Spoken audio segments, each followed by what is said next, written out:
इससे पहले हम लोग बिंदु आवेश के कारण विभव, आवेशों के निकाय के कारण विभव पढ़ चुके हैं और आज हमारा टॉपिक है द्विध्रुव के कारण विभव। द्विध्रुव के कारण जैसे हमने तीव्रता निकाली थी उसमें हमने दिशा का ध्यान रखा, उसी प्रकार से हम लोग द्विध्रुव के कारण विभव निकालेंगे, लेकिन इसमें दिशा का कोई महत्व नहीं है क्योंकि विभव एक अदिश राशि है। तो माना हमारे पास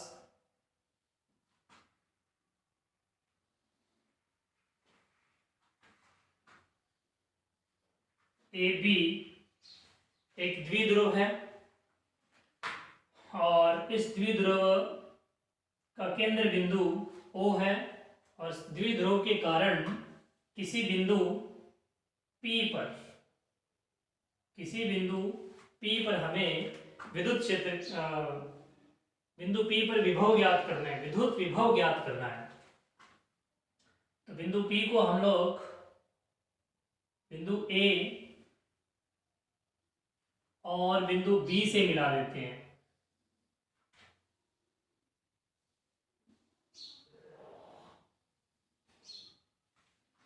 बिंदु A पर -q आवेश मान लेते हैं और बिंदु B पर +q आवेश मान लेते हैं। बिंदु P को द्विध्रुव के केंद्र बिंदु O से भी मिला देते हैं। A से P की दूरी R1 मान लेते हैं और B से P की दूरी R2 और O से P की दूरी को R मान लेते हैं। द्विध्रुव के दोनों आवेशों के बीच की दूरी को हम प्राय 2L से लिखते हैं। तो O से A और O से B की दूरी L हो जाएगी। A से O या फिर O से A दूरी L हो जाएगी और O से B की दूरी भी L हो जाएगी। तो इसके नोट्स बनाते समय हमें क्या क्या लिखना होगा? AB एक विद्युत द्विध्रुव है,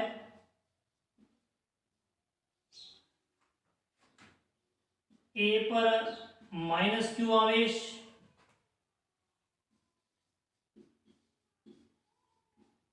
तथा B पर +q आवेश स्थित है। द्विध्रुव के केंद्र बिंदु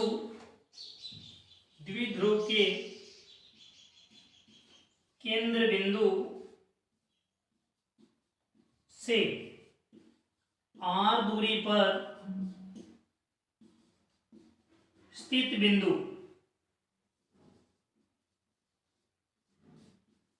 P पर हमें विभव ज्ञात करना है। केंद्र से R दूरी पर कोई बिंदु P है, वहां हमें विभव ज्ञात करना है और OP रेखा द्विध्रुव से मान लीजिए थीटा कोण बनाती है। तो बिंदु P पर विभव किनके कारण होगा? A पर स्थित बिंदु आवेश और B पर स्थित बिंदु आवेश के कारण P पर विभव होगा। इन दोनों के कारण विभव निकालेंगे और विभव का बीजगणितीय योग कर देंगे तो P पर द्विध्रुव के कारण परिणामी विभव आ जाएगा। तो सर्वप्रथम A पर स्थित आवेश -q के कारण P पर विभव VA इक्वल्स टू विभव A पर बिंदु आवेश है और बिंदु आवेश के कारण विभव का सूत्र Q अपॉन 4πε0 R। तो दूरी कितनी है P की A से? R1। तो R के स्थान पर हम लिख देंगे R1 और Q माइनस क्या है? -Q लिख दिया। ये हो गया A पर स्थित आवेश के कारण P पर विभव। अब B पर स्थित आवेश के कारण P पर विभव लिखते हैं। B पर स्थित आवेश के कारण P पर विभव VB equals to plus Q upon 4πε0 R2। ये हो गया B पर प्लस Q आवेश के कारण P पर विभव। अगर हमें अब कुल विभव चाहिए, कुल विभव बिंदु P पर हमें ज्ञात करना है, तो इन दोनों विभव का बीजगणितीय योग करना होगा, क्योंकि विभव अदिश राशि है। तो A का विभव minus Q upon 4πε0 R1 plus Q upon 4πε0 R2। इसके बाद में Q अपॉन 4πε0 कॉमन आ गया और यहां बचेगा हमारे पास 1 में R2 माइनस 1 में R1। एलसीएम ले लेते हैं। Q अपॉन 4πε0 R1 R2, यहां आ जाएगा R1 माइनस R2। इसे समीकरण नंबर 3 लेते हैं। अब हम लोग R1 और R2 के मान R के पदों में ज्ञात करेंगे और इस समीकरण में उनके वैल्यू रख देंगे, आगे हल करेंगे।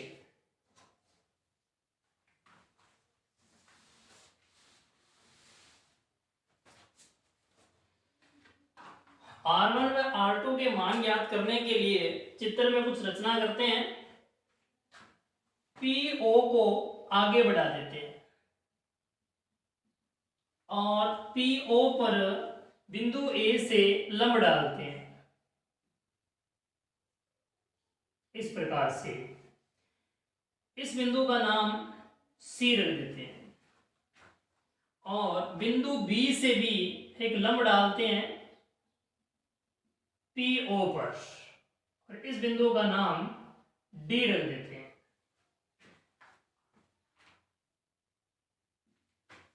अब चित्र से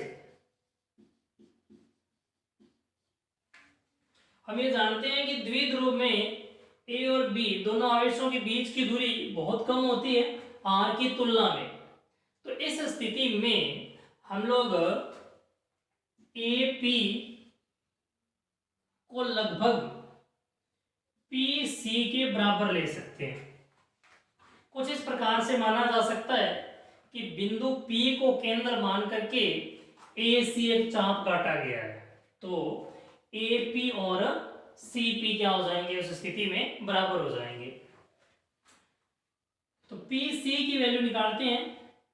PC जो है वो है PO प्लस OC का योग और PO की वैल्यू है R और OC हम ज्ञात करेंगे, फिर इन दोनों को जोड़ेंगे और PC की वैल्यू आएगी। तो PC जो है वो किसके बराबर है, AP के, अर्थात AP बराबर क्या बन रहा है, PO प्लस OC। तो AP कौन है, R1 है, AP R1 है, तो R1 बराबर क्या बन रहा है, R प्लस OC बन रहा है। तो OC का मान ज्ञात करते हैं। तो त्रिभुज AOC से AOC एक छोटा त्रिभुज बन रहा है। ये कोण थीटा है, तो शीर्षाभिमुख कोण होने के चलते ये कोण भी थीटा होगा और थीटा के सामने वाली भुजा लंब होगी और 90 डिग्री सामने की भुजा कर्ण होगी और शेष बची हुई भुजा आधार होगी। तो हमें किसका मान ज्ञात करना है, आधार का।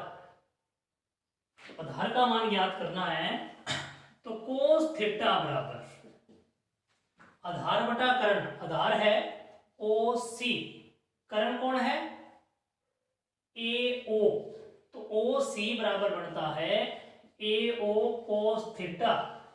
तो AO की वैल्यू कितनी है, स्मॉल है, तो ये OC बराबर बन गया small l cos theta.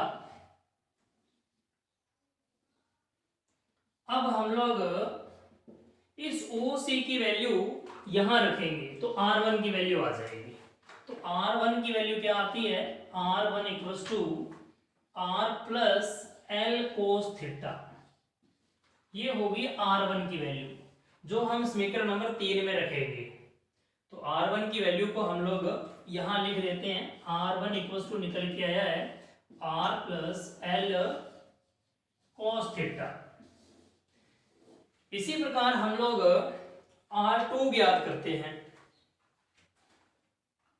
R2 ज्ञात करने के लिए हम लोग PB के बराबर PD को लिख सकते हैं लगभग बराबर। इसमें भी वही कंसेप्ट लागू होता है कि द्विध्रुव के दोनों आवेशों के बीच की दूरी बिंदु P की O से दूरी की तुलना में अल्प होती है। तो फिर बिंदु P को केंद्र मान करके DB काटा हुआ चाप माना जा सकता है। तो इस स्थिति में PB और PD उस चाप की त्रिज्याओं के तुल्य होंगी और त्रिज्याएं दोनों क्या हो जाएगी, बराबर हो जाएगी। PB है कौन, PBR2 है। तो R2 बराबर क्या बनेगा, PD। तो R2 बराबर PD किसके बराबर होगा, PO में से अगर DO माइनस कर दिया जाए तो PD बचेगा। PO में से DO माइनस कर दिया जाए, DO माइनस कर दिया जाए तो PD बचे, और PD किसके बराबर है, R2 के। तो PO कितना है भाई, PO है R माइनस DO। अब हम इसमें DO का मान निकालेंगे और रख देंगे तो R2 ज्ञात हो जाएगा। तो अब त्रिभुज DBO से, इसमें भी थीटा के सामने कौन सी भुजा हो जाएगी, लंब, और इस 90 डिग्री के सामने की भुजा कर्ण। शेष जो बची हुई भुजा जो हमें ज्ञात करनी है वो कौन है, आधार। तो फिर हम लिखेंगे कोस थीटा बराबर आधार, आधार मतलब DO बटा में कर्ण, कर्ण हो गया OB। तो DO equals to OB cos theta. तो DO equals to L cos theta. यह वैल्यू हम लोग इसमें रखेंगे तो R2 ज्ञात होगा। तो R2 बराबर बनेगा R minus L cos theta. R1 में तो बना था R plus l cos theta और R2 में बना है R minus l cos theta. तो ये भी यहां लिख देते हैं। R2 बराबर बना है R minus l cos theta. तो अब हम लोग ये दोनों वैल्यू इसमें रख के समीकरण नंबर 3 में हल करेंगे। तो समीकरण 3 से, समीकरण 3 से V बराबर Q upon 4 pi epsilon not R1 minus R2। तो R1 की वैल्यू है R plus l cos theta minus R2, और R2 की वैल्यू है R minus l cos theta, और बटा में आ जाएगा R1 गुणा R2। तो R1 की वैल्यू है R plus l cos theta और गुणा में है R minus l cos theta. यहां R माइनस का बनेगा और यहां R प्लस का है तो ये कट हो जाएंगे। Minus minus plus l cos theta, और इधर भी प्लस का एल कोस थीटा, तो दोनों जुड़ जाएंगे। तो V इक्वल्स टू बनेगा Q upon 4 pi epsilon naught 2L cos theta, और बटा में ध्यान से देखिए तो ये R plus l cos theta और R minus l cos theta, A plus b, A minus b सूत्र के रूप में है, और a प्लस बी गुणा a माइनस बी का सूत्र होता है a square minus b square. तो ये बन गया a के स्थान पर कौन है r, तो a square minus b square.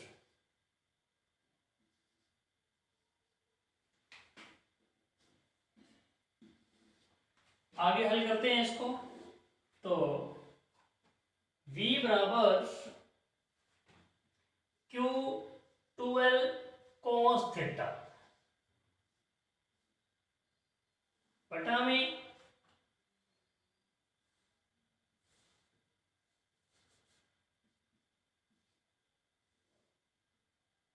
r square minus l square cos square theta.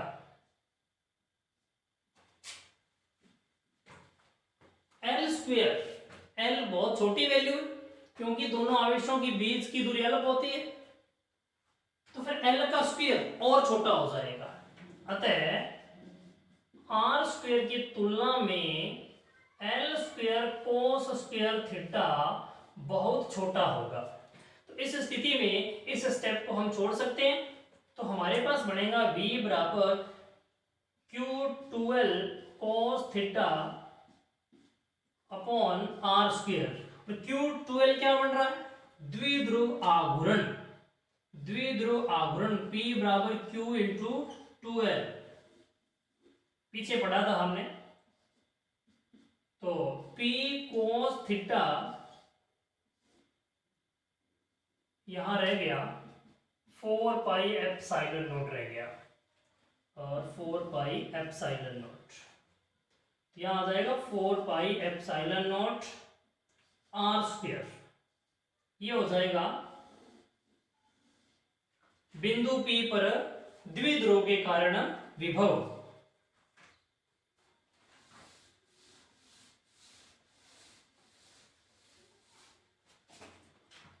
अब P की डायरेक्शन किधर होती है, P तो एक सदिश राशि है, P की डायरेक्शन होती है माइनस से प्लस की ओर, इधर की ओर। ये डायरेक्शन है P की, P वेक्टर द्विध्रुव आघूर्ण की।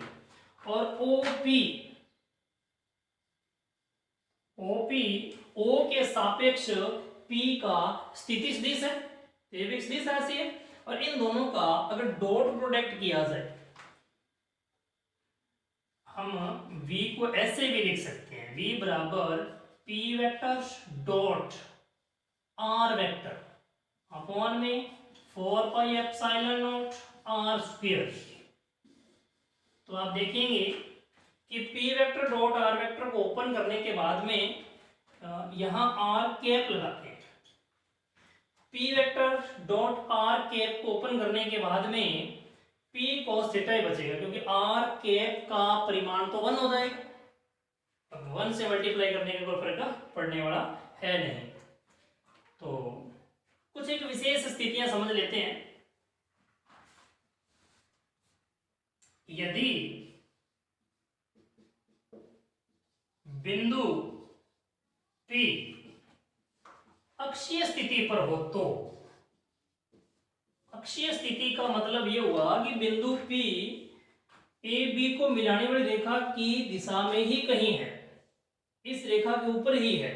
तो उस स्थिति में थीटा की वैल्यू 0 हो जाएगी, थीटा घट करके कितना रह जाएगा, 0 रह जाएगा। तो फिर विभव कितना होगा, अक्षीय स्थिति पर विभव होगा P cos 0 degree upon 4 pi epsilon naught R square, और cos 0 का मान 1 होता है। तो हो गया विभव का सूत्र P upon 4 pi epsilon naught R square. यहां यह बात ध्यान देने की है कि बिंदु आवेश के कारण जो विभव होता है, वो बिंदु आवेश के कारण जो विभव होता है, बिंदु आवेश के कारण विभव V वो समानुपाती होता है 1/r के, जबकि द्विध्रुव के कारण जो विभव है वो समानुपाती है 1/r स्क्वायर के। द्विध्रुव के कारण जो विभव है वो समानुपाती है 1/r स्क्वायर के। ये दोनों में मूल अंतर है। अब बात करते हैं, यदि बिंदु P निरक्षीय स्थिति पर हो, इस प्रकार से निरक्षीय स्थिति पर हो, अर्थात द्विध्रुव की अक्ष से 90 डिग्री कोण बनाए,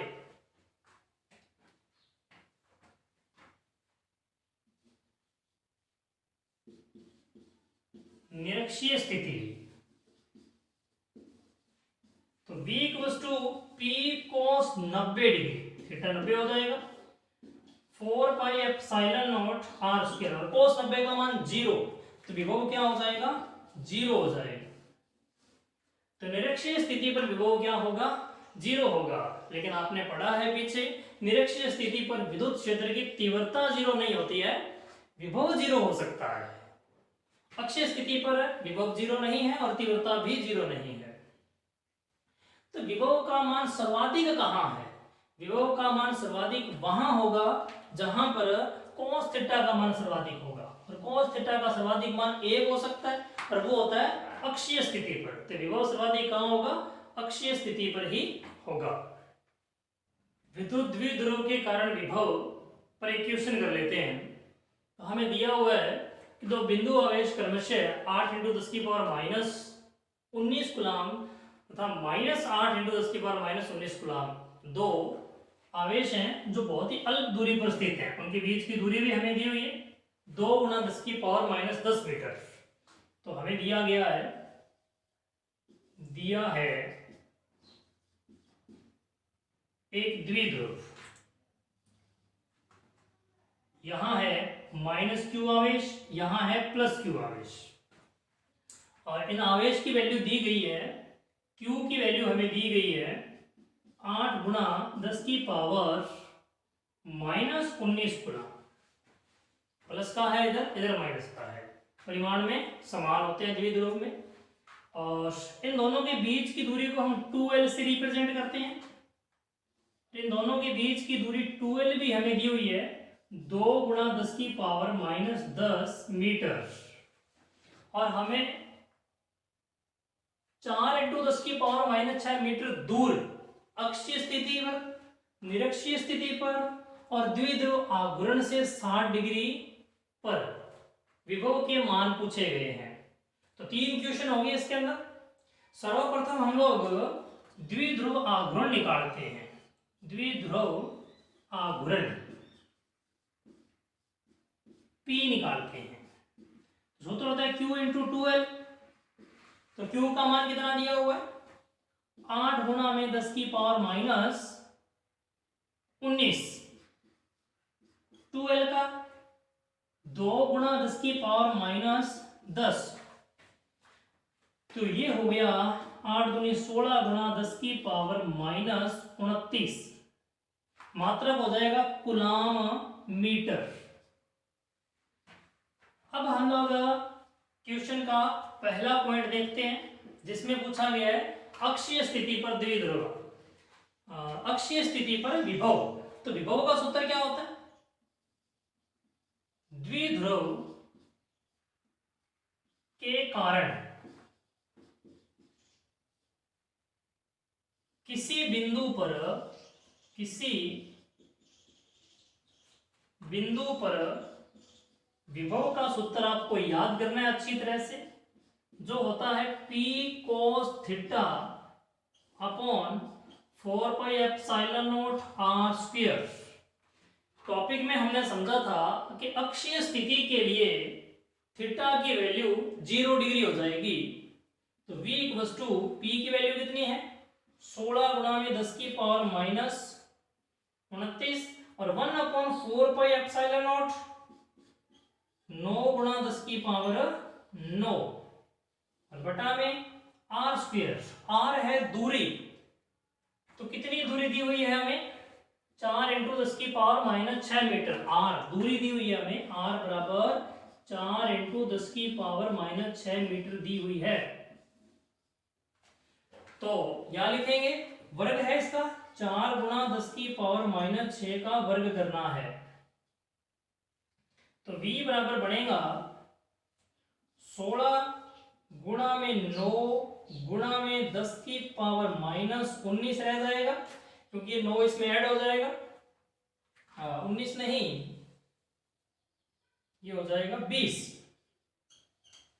बटा में 4 का वर्ग किया 16 गुणा 10 की पावर माइनस 6 दूनी 12, तो 16 से 16 कट हो गया, तो v बराबर बना 9 गुणा में 10 की पावर माइनस 20 प्लस 12। 10 की पावर माइनस 12 ऊपर जाएगा तो प्लस 12 हो जाएगा, तो बच जाएगा हमारे पास v बराबर 9 गुणा 10 की पावर 12 इसमें से घटा दिया तो माइनस का 8 वोल्ट। ये होगा अक्षीय स्थिति पर विभव का मान। और ऐसे हम लोग निरक्षीय स्थिति के लिए चर्चा करते हैं। निरक्षीय स्थिति के लिए हमें पता है कि थीटा की वैल्यू 90 डिग्री हो जाती है। निरक्ष पर अगर हम बिंदु लेते हैं तो थीटा की वैल्यू 90 डिग्री आती है, तो फिर विभव की वैल्यू 0 हो जाएगी, कोई वैल्यू रखने की जरूरत ही नहीं है, क्योंकि cos 90 डिग्री 0 हो जाएगा। cos 90 0 होते ही टोटल 0। तो सेकंड पॉइंट तो सिंपल था बिल्कुल। थर्ड पॉइंट पर आते हैं। थर्ड पॉइंट में उसने हमें कहा है कि द्विध्रुव आघूर्ण 60 डिग्री कोण बना रहा है बिंदु P के पोजीशन वेक्टर के साथ। तो थीटा हमें कितना दे रखा है 60 डिग्री, तो वैल्यू रखते हैं। तो v बराबर आएगा p की वैल्यू कितनी है 16 गुणा में 10 की पावर माइनस 29 गुणा cos 60 डिग्री और बटा में 4 पाई एप्सिलॉन नॉट, इसकी भी वैल्यू रख देते हैं। तो गुणा में 9 गुणा 10 की पावर 9 और r की वैल्यू 4 गुणा 10 की पावर माइनस 6 का स्क्वायर। तो v बराबर बनेगा पहले की तरह 16 से ये 16 कट जाएगा और बचेगा हमारे पास 9। तो 9 गुणा 10 की पावर माइनस 20 गुणा कोस 60 का मान 1/2 और गुणा में 10 की पावर माइनस 12 बना था, बटा में ऊपर जाएगा तो 10 की पावर प्लस 12 हो जाएगा। तो ये बन गया 4.5 गुणा 10 की पावर माइनस 8 वोल्ट। ये इस क्वेश्चन का थर्ड पार्ट कंप्लीट हुआ। तो सिंपल क्वेश्चन पढ़ते हैं और महत्वपूर्ण भी है पेपर की दृष्टि से।